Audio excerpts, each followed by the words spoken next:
कालपासून जे मुंबईमध्ये पावसाचा थैमान सुरू आहे त्यामध्ये महानगरपालिका, सरकार आणि पोलीस आणि रेल्वे सर्वांनी मिळून अतिशय चांगली रीतीने सर्व परिस्थितीचा सामना केलेला आहे. आज सकाळी माननीय मुख्यमंत्री देवेंद्र फडणवीस साहेबचे सांगण्याप्रमाणे आम्ही इथे वॉर रूम जे कार्यरत आहेत तिथे आलो. आता वॉर रूम मध्ये आपण बघू शकता की सर्व स्थिती नियंत्रणामध्ये आहे. सर्व अधिकारी जागावर आहे, पोलीसचे अधिकारी पण आहे, महानगरपालिकाचे आहे, पण रेल्वे पण आहे. साधारण त्या एकात अपवाद सोडला तर रेल्वे पण सर्व ठिकाणी सुरू आहे. जास्त यावेळी ते आपले म्युनिसिपल कमिशनर आणि पोलीस कमिशनर यावर सांगतील. गेल्या 48 तासापासून मुंबईमध्ये मोठ्या प्रमाणावरती पाऊस चालू आहे. रेड अलर्ट देखील जाहीर करण्यात आलेला आहे आणि त्याचा विचार करून आपण काल सर्व शाळा, महाविद्यालय, शैक्षणिक संस्था यांना सुट्टी जाहीर केली होती. आज शासनाशी सल्लामसलत करून आपण सर्व शासकीय कार्यालय, निमकार्यालय, निमशासकीय कार्यालय यांना देखील सुट्टी जाहीर केलेली आहे आणि खासगी कार्यालयातल्या लोकांना देखील आवाहन केलेलं आहे की शक्यतो वर्क फ्रॉम होम करावं आणि कार्यालयामध्ये येऊ नये, जेणेकरून वाहतुकीवरचा ताण कमी होईल. गेल्या 24 तासामध्ये बऱ्याच ठिकाणी 300 मिलीमीटर पेक्षा सुद्धा जास्त पावसाची नोंद झालेली आहे आणि एवढ्या मोठ्या प्रमाणावरती पाऊस असताना देखील आपली सर्व यंत्रणा, मुंबई महानगरपालिकेची यंत्रणा, पोलिसांची यंत्रणा, रेल्वेची यंत्रणा, NDRF हे सर्वजण त्या ठिकाणी कार्यरत आहेत. ज्या ज्या ठिकाणी पाणी जमा होतंय त्या त्या ठिकाणी पंप लावून जवळपास 256 पंप आपले या ठिकाणी कार्यरत आहेत आणि आवश्यकतेप्रमाणे त्यांची संख्या कमी अधिक होत असतील. या वेळेला सध्या मध्य रेल्वे, पश्चिम रेल्वे ही वाहतूक सुरळीत चालू आहे. चुनाभट्टीच्या जवळ फक्त हार्बर लाईन ही आत्ताच काही मिनिटापूर्वी बंद झाल्याचं आम्हाला कळालेलं आहे, पण ते देखील आम्ही चौकशी करून ती जशी लवकरात लवकर सुरू होईल ते रेल्वेच्या सहकार्यानं करण्याचा प्रयत्न करत आहोत.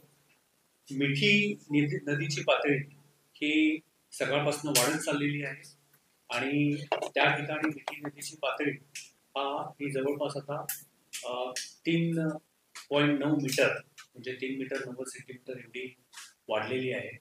तर ती जवळपास धोक्याची पातळी आहे आणि त्याच्यामुळं मिठी नदीच्या किनाऱ्यावरती राहणाऱ्या झोपडपट्ट्या ज्या असतील किंवा तिथं राहणारे जे लोक असतील त्यांना स्थलांतरित करायचं काम चालू आहे. महापालिका आणि पोलीस या दोघांनी तिथून आतापर्यंत 400 लोकांना स्थलांतरित करून जवळच जी MM म्युनिसिपल स्कूल आहे त्या ठिकाणी त्यांना शिफ्ट केलेलं आहे. त्यांची राहण्याची, जेवणाची व्यवस्था करण्यात आलेली आहे.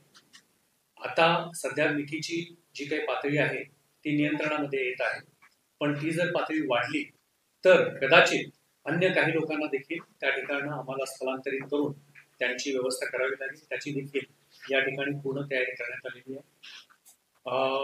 भरतीची, उच्चतम भरतीची जी मर्यादा आहे ती आता संपलेली आहे वेळ, त्याच्यामुळे आता पाणी कमी होत चाललेलं आहे आणि पुढच्या 1 तासामध्ये जर पाऊस हा साधारणतः राहिला तरी देखील हे जे काही पाणी जमण्याची साचलेली ठिकाणं आहेत तिथलं पाणी सगळं मुक्त होईल असं मला वाटतं.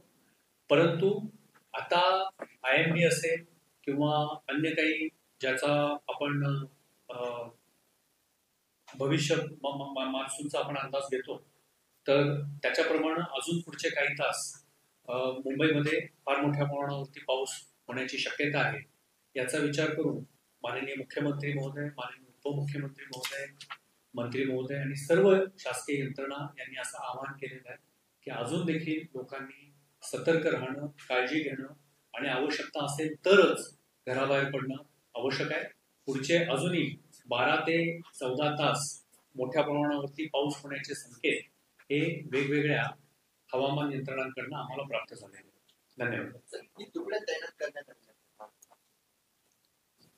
NDRF हे मिठीच्या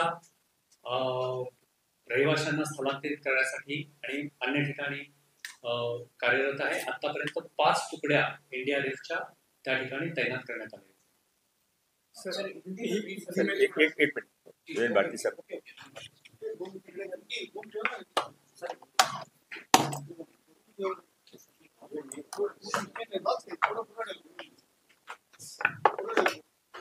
कालपासून चालू असलेल्या पावसाची स्थिती बघून मुंबई पोलिसांनी बृहन्मुंबई महानगरपालिका व इतर सर्व एजन्सीशी संपर्क साधून व्यवस्थित बंदोबस्त लावलेला होता. त्यामुळे सामान्यांना थोडीफार अडचण झाली, पण ते व्यवस्थितपणे बंदोबस्त असल्यामुळे त्यांना वेळेच्या आत आपण रोड डायव्हर्ट करून आणि इव्हॅक्युएट करून योग्य ठिकाणी पोहोचवलं. आणि विशेषकर लहान मुलं वगैरे जे सकाळी होते अडचणीत सापडलेले त्यांना व्यवस्थित घरपोच केलं. जसं आयुक्त साहेबांनी सांगितलं, सर्व शाळेत आणि शासकीय कार्यालयात सुट्टी डिक्लेअर करण्यात आलेली आहे. त्यामुळे आज सकाळपासून वाहतूक वर ताण फारच कमी आहे. तरीही ज्या ठिकाणी पाणी साचलेलं आहे त्या ठिकाणी आम्ही रोड डायव्हर्ट करून इमर्जन्सी सर्व्हिसेस चालू ठेवण्यासाठी सर्व व्यवस्था केलेली आहे. आणि कुठलाही याच्यामध्ये इमर्जन्सी सर्व्हिसेसवर असर पडलेला नाही. पुढच्या येणाऱ्या काळात आता मिठी नदीच्या काठीत राहणारे जे लोक आहेत त्यांना इव्हॅक्युएशनचे प्रोसेस चालू आहे. त्याच्यामध्ये सर्व यंत्रणा मिळून काम करत आहे. आणि कुठलाही याच्यासाठी आम्ही आमचे पोलीस कंट्रोल रूम आणि महानगरपालिका जे कंट्रोल रूम आहे त्याच्यावर सर्व सुविधा उपलब्ध करण्यात आलेली आहे. कुठल्याही नागरिकांनी काही जर विचार केला, पूछ केली तर त्यांच्याकडे घरपोच आम्ही तिथपर्यंत माहिती पुरवण्यापासून ते काही वस्तू पुरवण्याचं काम ते पण चालू आहे पोलिसांच्या मार्फतीने. मला 100% खात्री आहे की याच आमचा प्रयास आहे. पुढच्या 12 तास असाच कायम राहणार आहे. रात्री पण आम्ही एस्केलेटन बंदोबस्त ठेवणार आहे. यामुळे कुठलाही इमर्जन्सी सर्व्हिसेसवर अडचण होणार नाही. सर, काही विभाग बंद करण्यात आलेले आहेत, म्हणजे काही रस्ते किंवा महामार्ग काही बंदोबस्त वगैरे? ज्या ठिकाणी पाणी साचलेलं आहे त्या ठिकाणी एक जंक्शन अगोदर डायव्हर्ट करून इंटरनल रोड्स करून त्यांना ते पुढच्या गंतव्यस्थानपर्यंत पोहोचवण्यासाठी कुठलाही तुम्हाला जर इथून कुठेही जायचं असेल तर पर्यायी व्यवस्था उपलब्ध आहे. ट्रॅफिक पोलिसांशी संपर्क साधा किंवा मुंबई पोलीस कंट्रोल रूमशी संपर्क साधला, वाहतूक पोलीस कंट्रोल रूमशी संपर्क साधला तर तुम्हाला योग्य मार्गदर्शन करण्यात येईल.